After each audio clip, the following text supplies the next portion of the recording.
नमस्कार, मी श्रीकांत चन्नापटन, योगा इन्स्ट्रक्टर. तर आज आपण या थंडीच्या ऋतूमध्ये घ्यावयाची काळजी.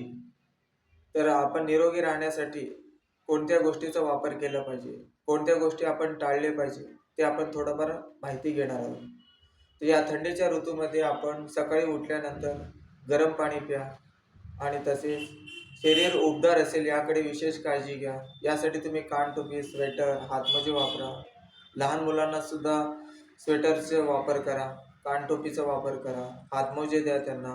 त्यामुळे त्यांचं सुद्धा शरीर अगदी गरम राहण्यास मदत होते.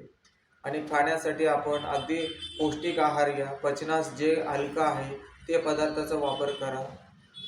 ओके.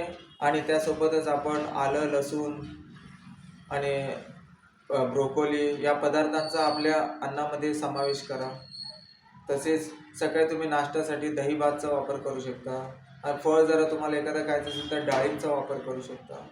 या थंडीच्या ऋतूमध्ये हे पदार्थ तुम्ही खाल्लं तर पचनासाठी अगदी हलका असतो आणि तुमचं तब्येतसुद्धा चांगलं तंदुरुस्त राहण्यास मदत होते. एखादा तुम्हाला जरा सर्दी खोकला होत असेल तर तुम्ही गरम पाण्यामध्ये मध आणि लिंबू पिळून घेऊ शकता.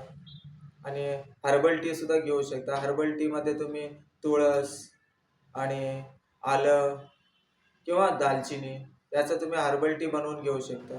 किंवा कोणत्यातरी एका भाज्याचा सूप बनवून सुद्धा पिऊ शकता. त्यामुळे तुमची तंदुरुस्ती चांगली टिकून राहते या थंडीच्या ऋतूमध्ये. तसेच विशेष करून तुम्ही वृद्ध व्यक्तींचं सुद्धा काळजी घ्या. घरात जे कोणी वृद्ध व्यक्ती असतात त्यांच्यासाठी तुम्ही पाणी गरम करून द्या. ते गरम केलेलं पाणी अगदी वृद्ध व्यक्तींसाठी एक औषधाप्रमाणे काम करते. ओके. एवढं आपण या ऋतूमध्ये, या थंडीच्या ऋतूमध्ये काळजी घेणे हे अत्यंत आवश्यक आहे. ओके. धन्यवाद.